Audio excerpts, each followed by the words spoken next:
গল্পটা শুরু হয় একটা ছোট্ট ছেলেকে দিয়ে, যার নাম জ্যাক। জ্যাকের বাবা ছিল একজন কৃষক, আর জ্যাক গল্প শুনতে অনেক পছন্দ করত, কারণ ওর মা মারা যাওয়ার আগে প্রতি রাতে ওকে একটা বিশেষ গল্প শোনাত। সেই গল্পটা ছিল কিং এরিক নামের এক রাজার গল্প, যে পুরো দেশ শাসন করত। গল্পটা ছিল এরকম: সেই সময়ে কিছু পাদ্রী মিলে কিছু জাদুর বীজ তৈরি করে। এই বীজগুলো তারা বানিয়েছিল স্বর্গে গিয়ে গডের সাথে কথা বলার জন্য। যখন তারা মাটিতে একটা বীজ পুঁতে দেয়, তখন মাটি ফুঁড়ে এক বিশাল গাছ বেরিয়ে আসে, এতটাই বড় যে তার মাথা দেখাই যায় না। পাদ্রী এস ভেবেছিল এই গাছ তাদের স্বর্গে নিয়ে যাবে। তারা গাছ বেয়ে উপরে উঠতে থাকে, আর উপরে গিয়ে দেখে যে তারা স্বর্গে না, বরং স্বর্গ আর পৃথিবীর মাঝখানে এক অদ্ভুত জগতে পৌঁছে গেছে। এই জায়গার নাম ছিল গানচুয়া, আর এটা ছিল জায়ান্টসদের আস্তানা। এই জায়ান্টসরা মানুষের চেয়ে অনেক বড় আর শক্তিশালী। পাদ্রিজদের সেখানে দেখে জায়ান্টস রাগে ক্ষেপে ওঠে। কোনো রকমে তারা গাছ বেয়ে পৃথিবীতে নেমে আসে, আর তাদের পিছু পিছু জায়ান্টসরাও নেমে আসে। পৃথিবীতে নেমে জায়ান্টসরা তাণ্ডব শুরু করে দেয়, মানুষ মারে, সবকিছু লুট করে ও ধ্বংস করে। এই অবস্থা দেখে কিং এরিকের সৈন্যরা একটা জায়ান্টকে মেরে ফেলে। তখন এক পাদ্রী সেই জায়ান্টের হৃৎপিণ্ড বের করে আনে, আর ডার্ক ম্যাজিক ব্যবহার করে সেটা দিয়ে একটা জাদুর ক্রাউন বানায়। রাজা এরিক যখন সেই ক্রাউন মাথায় পরে, তখন সব জায়ান্টস তার সামনে হাঁটু গেড়ে বসে পড়ে, আর তাকে তাদের রাজা বলে মেনে নেয়। কিং এরিক তখন সব জায়ান্টসকে আদেশ দেয় গানচুয়াতে ফিরে যেতে, আর জায়ান্টসরা ফিরেও যায়। এরপর কিং এরিক তার সৈন্যদের দিয়ে সেই বিশাল গাছটা কেটে ফেলে, আর বীজগুলো নিজের কাছে রেখে দেয়। তারপর যখন রাজা মারা যায়, তখন সেই বীজ আর জাদুর ক্রাউনটাকে তার কফিনে রেখে মাটিতে পুঁতে দেওয়া হয়। আর সময়ের সাথে সাথে এই পুরো ঘটনাটা একটা কিংবদন্তি হয়ে ওঠে। জ্যাক ঘুমানোর আগে তার বাবাকে জিজ্ঞেস করে, বাবা, জায়ান্টস কি আবার ফিরে আসবে? বাবা বলে, এটা শুধুই একটা গল্প, বাস্তবে কোনো জায়ান্ট নেই। এই একই গল্প কিন্তু আরেকজনও ভালোবাসত। সে ছিল সেই রাজ্যের প্রিন্সেস ইজাবেল। তার মাও তাকে এই গল্পটা বলতো, আর সেই সাথে বলতো যে ইজাবেল নিজেই কিং এরিকের বংশধর। এরপর 10 বছর পরের কাহিনী দেখানো হয়। জ্যাক এখন বড় হয়ে গেছে, আর তার বাবাও মারা গেছে। এখন সে তার আঙ্কেলের সাথে থাকে। একদিন আঙ্কেল তাকে শহরে পাঠায় ঘোড়া বিক্রি করতে। শহরে গিয়ে জ্যাক দেখে যে সেই পুরনো কিং এরিকের গল্প নিয়ে একটা নাটক হচ্ছে। জ্যাক সেটা দেখতে ভেতরে ঢুকে পড়ে। সেখানে জ্যাক লক্ষ্য করে একটা সুন্দরী মেয়ে দাঁড়িয়ে আছে। ঠিক তখনই কিছু বদমাশ লোক সেই মেয়েটাকে বিরক্ত করতে শুরু করে। জ্যাক মেয়েটাকে বাঁচাতে এগিয়ে গেলে একটা লোক তার মুখে ঘুষি মেরে দেয়। জ্যাক তাদের হুমকি দেয়, আর তখন হঠাৎ দেখে সবাই হাঁটু গেড়ে বসে পড়েছে। জ্যাক ভাবে, বাপরে, আমাকে দেখে এত ভয়। কিন্তু পেছনে তাকিয়ে দেখে সেখানে অনেক সৈন্য এসে গেছে, আর তারা এই মেয়েটাকে রক্ষা করতে এসেছে। তখনই জ্যাক বুঝে যায় এই মেয়েটা আর কেউ না, এই হলো প্রিন্সেস ইজাবেল। সৈন্যরা প্রিন্সেসকে নিয়ে প্রাসাদে ফিরে যায়। বন্ধুরা, তোমরা অনেকেই নিয়মিত আমাদের ভিডিও দেখো, কিন্তু এখনো সাবস্ক্রাইব করোনি, তাই অনুরোধ থাকবে চ্যানেলটি সাবস্ক্রাইব করে আমাদের পাশে থাকো। আর তোমরা কোথা থেকে আমাদের ভিডিও দেখছো সেটা কমেন্ট করে অবশ্যই জানিয়ে দিও। এদিকে দেখা যায় রড্রিক নামের এক লোককে। সে ছিল প্রিন্সেস ইজাবেলের হবু স্বামী, মানে তার সাথে ইজাবেলের বিয়ে ঠিক হয়েছে। কিন্তু ইজাবেল তাকে একদমই পছন্দ করে না। বিয়েটা সে কিছুতেই করতে চায় না। রড্রিক তার স্টাডি রুমে গিয়ে দেখে পুরো ঘরটা এলোমেলো হয়ে গেছে। চারদিক ভালো করে খুঁজে দেখে সেই যেই জাদুর বীজ চুরি হয়ে গেছে। তবে কিং এরিকের সেই জাদুর ক্রাউন এখনো আছে। রড্রিক তখন তার সৈন্যদের আদেশ দেয় শহর বন্ধ করে দিতে, আর যে পাদ্রী বীজ চুরি করেছে তাকে যে কোনো মূল্যে ধরে আনতে। এদিকে জ্যাক যখন ঘোড়া বিক্রির চেষ্টা করছিল, তখন সেই পালিয়ে থাকা পাদ্রী এসে তার সামনে হাজির হয়। পাদ্রী বলে সে জ্যাকের ঘোড়াটা কিনতে চায়। জ্যাক জিজ্ঞেস করে তার কাছে টাকা আছে কিনা। পাদ্রী বলে টাকা নেই, তবে সে কিছু বীজ দিতে পারবে জামানত হিসেবে, আর একটা গির্জার কথা বলে যেখানে গেলে জ্যাক এই বীজের বিনিময়ে ভালো টাকা পাবে। জ্যাক বলে, কে আবার বীজের জন্য টাকা দেবে? পাদ্রী বলে, এগুলো সাধারণ বীজ না, এগুলো জাদুর বীজ। এগুলোর ক্ষমতা আছে পুরো দুনিয়া বদলে দেওয়ার। এগুলো অমূল্য। আর যাওয়ার আগে সে সতর্ক করে দেয় বীজ যেন হারিয়ে না যায়, আর পানির ছোঁয়া যেন না লাগে। এই বলে পাদ্রী জ্যাকের ঘোড়া নিয়ে চলে যায়, কিন্তু বেশি দূর যেতে পারে না। সৈন্যরা তাকে ধরে ফেলে। জ্যাক বাড়ি ফিরে আসে। আঙ্কেল দেখে জ্যাক ঘোড়ার বদলে কিছু বীজ নিয়ে এসেছে। আঙ্কেল তো রেগে যায়, আর বলে যে কিভাবে একটা পাদ্রী তাকে বোকা বানিয়ে গেছে, তাকে আরো বড় হতে হবে। আঙ্কেল এতটাই রাগান্বিত হয়ে যায় যে সে বীজগুলো ছুঁড়ে ফেলে। জ্যাক মেঝে থেকে বীজ কুড়িয়ে নিতে থাকে, কিন্তু একটা বীজ মেঝের কাঠের ফাঁক দিয়ে নিচে পড়ে যায়, আর জ্যাক সেটা খেয়াল করে না। সেই রাতে বৃষ্টি শুরু হয়, আর এদিকে প্রাসাদে প্রিন্সেস ইজাবেল রড্রিককে বিয়ে করা থেকে বাঁচতে প্রাসাদে থেকে পালিয়ে যায়। ভারী বৃষ্টিতে ভিজতে ভিজতে সে জ্যাকের বাড়িতে আশ্রয় নেয়। জ্যাক তাকে ভেতরে ঢুকতে দেয়, আর তারা কথা বলতে শুরু করে। কিন্তু ততক্ষণে বাইরে থেকে বৃষ্টির পানি মেঝের নিচে ঢুকতে শুরু করেছে, আর সেই পানি এগিয়ে যাচ্ছে সেই হারিয়ে যাওয়া বীজের দিকে। যেই মুহূর্তে পানির ফোঁটা বীজে লাগে অমনি সেটা গজাতে শুরু করে। জ্যাক আর ইজাবেলের কথা বলার মাঝেই হঠাৎ পুরো বাড়ি কাঁপতে শুরু করে। মাটির নিচ থেকে একটা বিশাল গাছ গজিয়ে ওঠে, আর যেহেতু গাছটা বাড়ির নিচে গজাচ্ছে তাই পুরো বাড়িটাকেই উপরে তুলে নিয়ে যাচ্ছে। জ্যাক দেখে ইজাবেল এখনো বাড়ির ভেতরে আছে।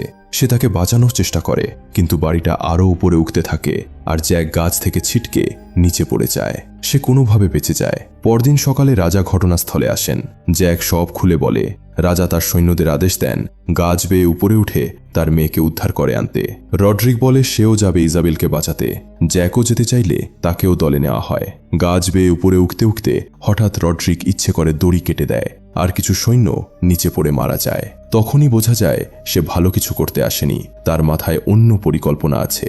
অবশেষে তারা গানচুয়াতে পৌঁছায়। সেখানে পৌঁছেই রড্রিক জ্যাককে বলে সে জানে জ্যাকের কাছে সেই জাদুর বীজ আছে। সে হুমকি দিয়ে বীজ নিয়ে নেয়, তবে জ্যাক চালাকি করে পাউচ থেকে একটা বীজ লুকিয়ে নিজের কাছে রেখে দেয়। এরপর তারা 3টা দলে ভাগ হয়ে প্রিন্সেসকে খুঁজতে বেরিয়ে পড়ে। হঠাৎ জ্যাকের দলের সামনে একটা জায়ান্ট এসে পড়ে।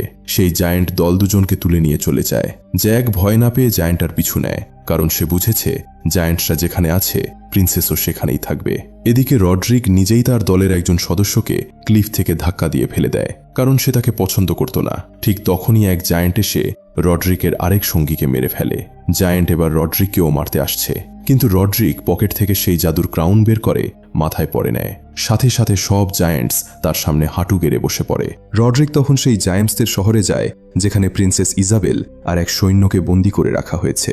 সেখানে গিয়ে রড্রিক জায়ান্টসদের জেনারেলকেও তার সামনে হাঁটু গাড়তে বলে।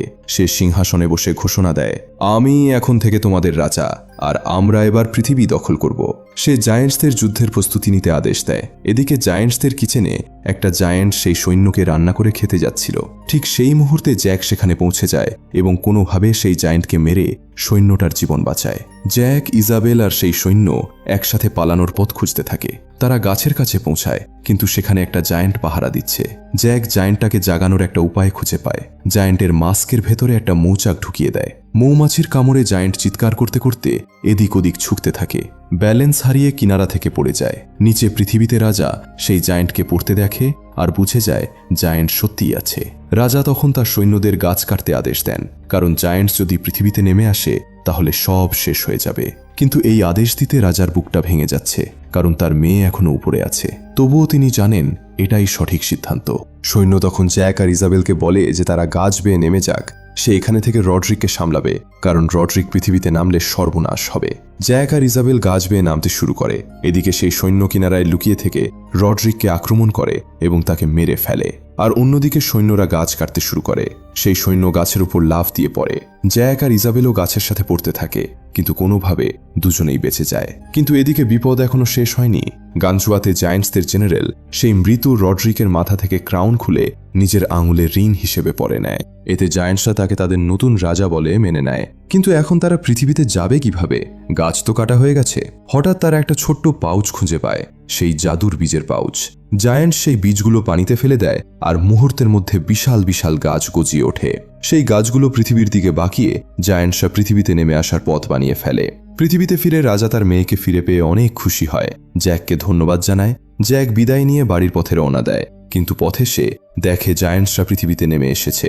জ্যাক তখন দৌড়ে প্রাসাদের দিকে যায় রাজাকে সতর্ক করতে। সে পাদ্রীকেও বলে বেল বাজাতে। জায়ান্টস পৃথিবীতে নেমে রাজার সৈন্যদের আক্রমণ করে। চারদিকে হত্যা আর ধ্বংস শুরু হয়ে যায়। রাজা তার সৈন্যদের নিয়ে প্রাসাদের ভেতরে আশ্রয় নেয়, কারণ প্রাসাদেই একমাত্র নিরাপদ জায়গা।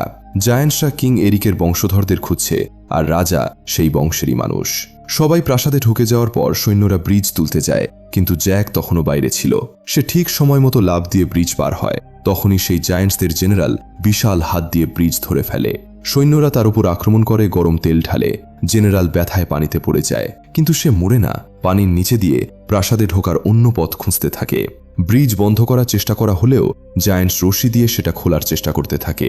এরপর একটা জায়ান্ট বিশাল বেল ছুঁড়ে মারে প্রাসাদের দেয়ালে। দেয়াল ভেঙে টুকরো হয়ে যায়। রাজা বুঝে যায় এভাবে আর টিকে থাকা যাবে না। তিনি ইজাবেলকে বলে তার চেম্বারে গিয়ে বিকন জ্বালাতে, যাতে সবাই বিপদের সংকেত পায়। জ্যাক আর ইজাবেল সেই বিকন জ্বালাতে এগিয়ে যায়। পথে তারা দেখে সেখানে কিং এরিকের সমাধি। ঠিক তখনই মাটি ফেটে যায়, পানির নিচ দিয়ে সেই জায়ান্টসদের জেনারেল প্রাসাদের ভেতরে ঢুকে পড়েছে। সে ইজাবেলকে ধরে ফেলে, জেনারেল জ্যাককেও গিলে ফেলতে যাচ্ছিল।